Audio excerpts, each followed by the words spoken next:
Ayun, magandang umaga ulit mga kakusina. Eto na naman tayo sa kusina ni Aling Sayong at tayo ay magluluto ng kalderetang baka. Inuulit ko, version ko po ulit ito. Kaya no bashing po. Ito po yung ating bell pepper, carrots, patatas, ang ating sibuyas, bawang, sili. Yan. At ang ating tomato sauce, UFC tomato gisado. At meron tayong green peas. Ayan. Andito po yung ating pinakuluang baka. Umpisahan po natin ang ating pagluluto. Umpisahan po natin ang ating pagluluto sa paglalagay ng ating mantika. Ayan. Maglalagay tayo ng mantika para lutuin muna natin ang ating patatas at carrots. Ayan guys. Pag medyo mainit-init na siya, prituin muna natin yung ating patatas.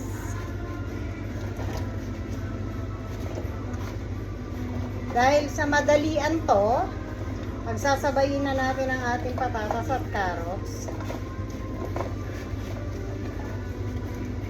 Prituin lang natin siya saglit.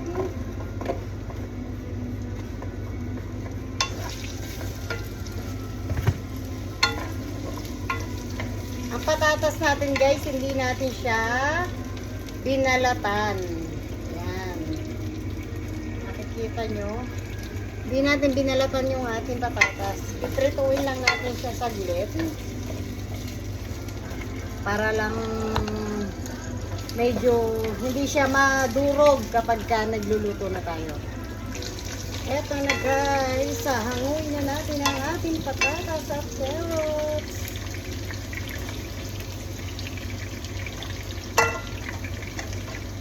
Naprito na natin siya.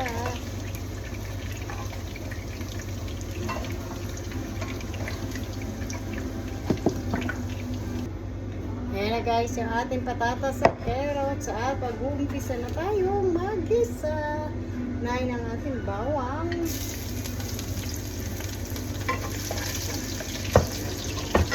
Ayan. Ang bawang natin guys, unahin natin.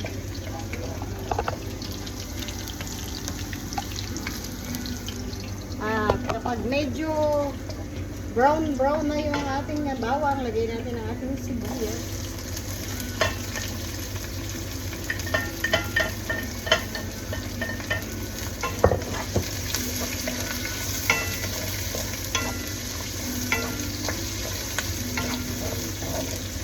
Nakalimutan ko sabihin guys, meron pala tayong liver spread para sa ating kaldereta. Rino liver spread. Ayan. At kapag nagisa na natin ang ating sibuyas, isasama na natin ang ating karneng baka. Hahanguin natin sa ating pinagpakuluan. Hindi marami ang lulutuin natin guys kasi dadalawa lang kami.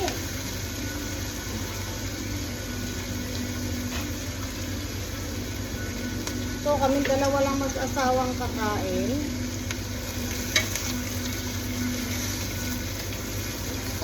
Ulam na namin to hanggang bukas ng tanghali.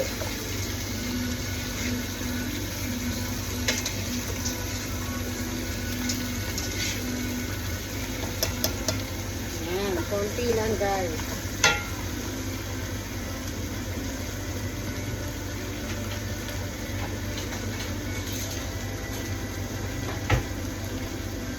Gagamit tayo ng dalawang sandok panghalo para pantay.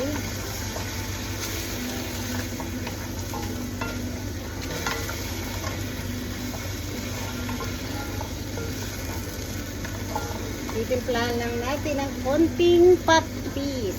Ayan. Konting patis lang guys.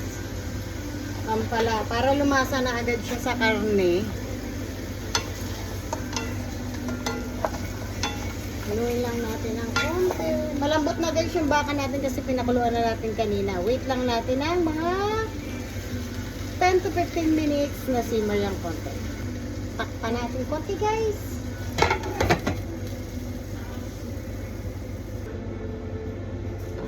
Ayan, medyo nasim na ng konti yung ating baka guys. Dito sa kusina po ni Aling Sayong, lahat po ng luto ay version ko lang. Kaya no washing po. Lagay na natin ang ating green peas.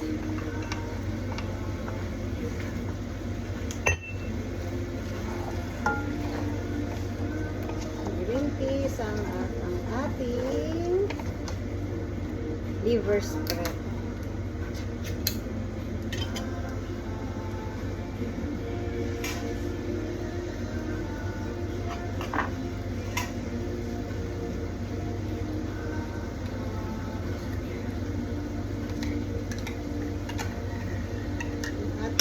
Liver spread. Kasi natin yung isang lata kasi maliit lang naman siya.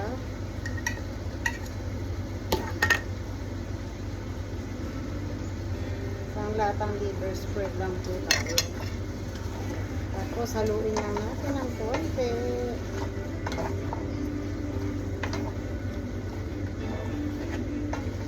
Yung liver spread kasi guys, masarap siyang magpalasa sa kaldereta or sa menudo. Lalagay tayo niyan. Silalagay natin tomato sauce. Hindi nga pala ako naglalagay ng tomato paste.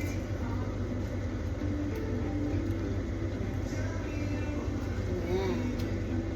Inubos natin ang isang pouch ng tomato sauce.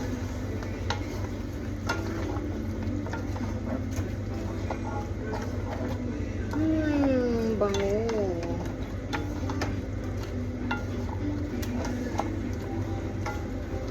Lalagyan natin siya guys ng konting sabaw ng pinagpakuluan ng ating baka.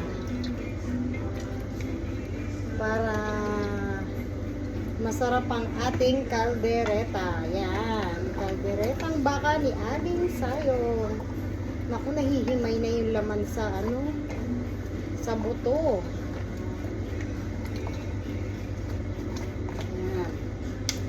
Baka ma-overmix tayo, madurog. Lalagay na natin ang ating patatas at carrots.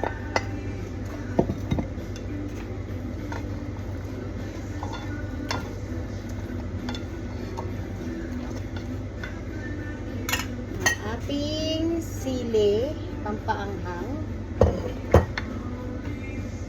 Lalagyan natin ng konting paminta ng buhay.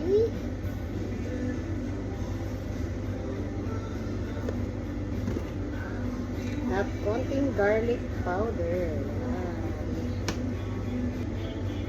Ayan guys, haluin natin ng konti.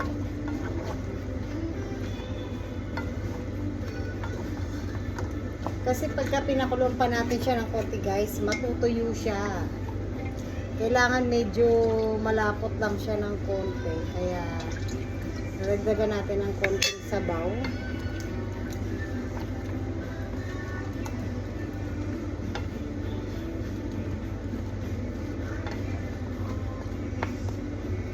Yan. At ready. At baka naman, lalagyan natin ang magic sarap para mas sumarap at lumasa pa ang ating mga luto dito sa kusina ni Aling Sayong. Ilalagay na natin ang ating bell pepper. Or kung tawagin dito bell pepper or capsicum.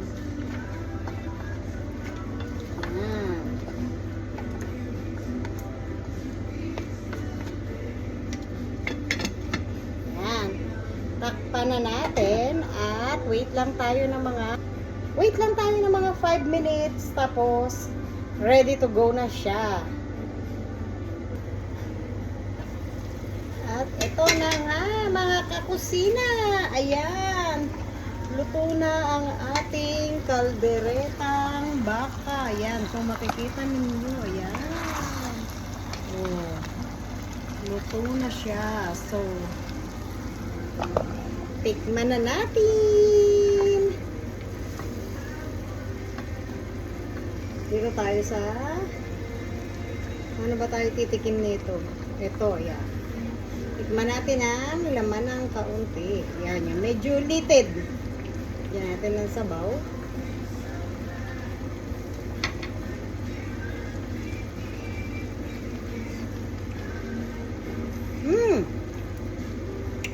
Tamang-tama yung lasa niya, guys. Ang sarap. Iba talaga yung lutong bahay. Tikman natin yung green peas. Sumisipa yung anghang, guys. Green peas. Hap. Thank you guys for watching. This is my beef caldereta ala sayong. Bye. Thanks for watching. God bless everyone.